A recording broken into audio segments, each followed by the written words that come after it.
कुलभूषण जाधव की वजह से भारत पाक रिश्तों पर बुरा असर पड़ेगा। जिस तरीके से आप लोग कर रहे हैं, एक हिस्टीरिया जो डेवलप कर रहे हैं आप इंडिया में, हिंदुस्तान में, पब्लिक में, उससे तो बड़ा बुरा असर पड़ सकता है। बिल्कुल, हमेशा ऐसे ही होता है। आप ये हमेशा करते हैं, ये पहली दफा नहीं है। कभी भी कोई चीज होती है, उधर उड़ी हुआ तो उधर शुरू हो जाए, पठानकोट हुआ उधर शुरू हो जाए। हर चीज पे अगले सुबह ही आप कह देते हैं कि पाकिस्तानियों ने करवा लिया, ISI ने करवा लिया, ये है वो है। वो अगले दिन सुबह बगैर इन्वेस्टिगेशन के आप लोग शुरू हो जाते हैं और पब्लिक में एक हिस्टीरिया पाकिस्तान के खिलाफ विपक्ष करते हैं आप। ये तो आप लोगों की अपनी आदत बनाई हुई है आपने। ये आपके लिए सहूलियत भरा एक स्टैंड है, इसीलिए आप उसका सहारा ले रहे हैं। मैं उस पर ज्यादा टाइम अपना जाया नहीं करूंगी, क्योंकि हिंदुस्तान हमेशा सबूतों के साथ बात करता है सर। और इसी के साथ मैं आपको बता दूं, 1999 में पाकिस्तान ने इंडियन नेशनल शेख शमीम का इसी तरह से एग्जीक्यूशन किया था। फिर सरबजीत का मामला चलता रहा, फिर जेल में लड़ाई के दौरान उनकी हत्या कर दी गई जेल के अंदर। मेरा सवाल यह है कि फर्क देखिए अपने आप में और हम में। बांग्लादेश हो, वहां से लेकर कारगिल तक, हमने हर बार आपकी सेना को जबरदस्त करारा जवाब दिया, लेकिन फिर भी आप समझ नहीं पाते हैं और आंखें तरेड़ने की हिम्मत करते हैं।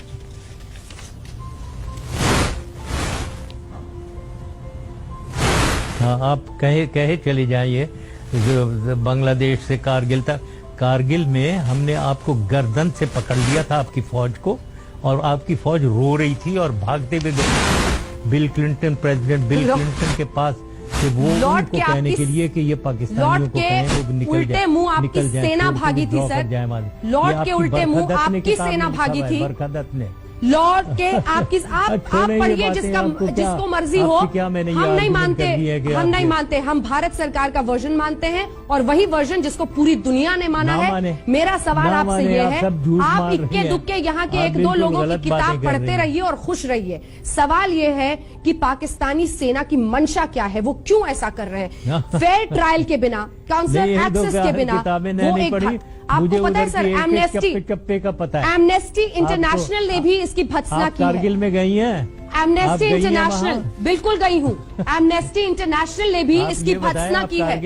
आप सर, एमनेस्टी इंटरनेशनल ने भी इसकी भत्सना की है, कहा है कि ये गलत है। आपकी सेना की मंशा क्या है, ये बताइए। करें जरा, मैं बात करता हूँ। देखिए, आप ये बताएं, आप कारगिल गई हैं कभी? और मेरे से आप कारगिल की बातें कर रही हैं जैसे आप गई हैं। मैं तो उधर एक एक चप्पा जानता हूं, और मुझे एग्जैक्टली मालूम है कितनी 5 जगहें जो थी, और एक जगह आप लोग आए हुए थे, 4 का तो आपको पता ही नहीं था, और अब शुरू ही नहीं हुए थे ऑपरेशन। ये आप लोगों को पता ही कोई नहीं। पीठ में छुरा भोंकने वाले हर जगह जाते हैं, हमें भी इल्म है आपके बारे में। परवेज मुशर्रफ साहब बताते रहते हैं। परवेज मुशर्रफ साहब, पीठ में छुरा भोंकने वाले कहां कहां जाते हैं और कहां कहां रहते हैं, ये हमें अच्छी तरह से एक मुल्क के रूप में इल्म है, और इसीलिए हमने करारा जवाब दिया था। और उस पर आप लड़ते रहिए। सर्जिकल स्ट्राइक के जरिए एक बार फिर से घुस कर मारा है उन आतंकी कैंप्स में हमने, जहां पर आप आतंकवाद को पनपाते हैं। पेशावर याद कीजिए, पेशावर याद कीजिए सर, पेशावर में मासूम बच्चों की जान गई, क्योंकि आप और आप जैसे सियासतदानों ने पाकिस्तान में सिर्फ आतंकवाद को जन्म दिया है और पाला पोसा है। आपको मुझे लगता है इस पर बहुत सीरियस जवाब देना चाहिए। मेरे ख्याल में बहुत सीरियस जवाब देना चाहिए साहब। ये मेरे ख्याल में इंटरव्यू को बंद कर देते हैं ये, क्योंकि मेरे ख्याल में ऐसे लग रहा है ये आप इंटरव्यू दे रही हैं, मैं आप तो बोली चली जा रही हैं। तो मेरे ख्याल में क्योंकि आपके पास और कुछ नहीं है सर, हर हिंदुस्तानी काफी हो गया, बोलती बंद कर सकता है, लेकिन जो सवाल है उससे मत भागिए। वर्कअप करे चली जा रही है। सवाल पर मत भागिए सर, सवाल पर मत भागिए, सवाल पर मत भागिए। पेशावर के बच्चों पर सवाल कर दिया तो आप माइक हटाने लगे। आप जरा तमीज से बात करें, आप तमीज से बात करें और आराम से बात करें। बिल्कुल आराम से। तो लड़ाई कर रही है मेरे से, आप कोई आदमी हो तो मैं उससे लड़ूं, और आपसे यही खातून है, आपसे क्या मैं लड़ूं? ठीक है, तो मैं लड़ना भी नहीं चाहता हूँ आपसे, ठीक है? आप बोली चली जा रही है और अपने आप को आप इतना वर्कअप कर रही हैं, आपको ब्लड प्रेशर हो जाएगा। इतना ज्यादा वो ना करें, इतना ब्लड प्रेशर हो जाएगा आपको। आराम से, और आप भी काफी फिट दिख रहे हैं इंशाल्लाह, जो कुछ भी कर रही है। और छोटी बात करें ताकि मैं उसका जवाब भी दूं। मेरा सवाल आपसे ये है सर कि आतंकवाद, थैंक यू वेरी मच। आतंकवाद आतंकवाद, पेशावर के बच्चे। हाँ।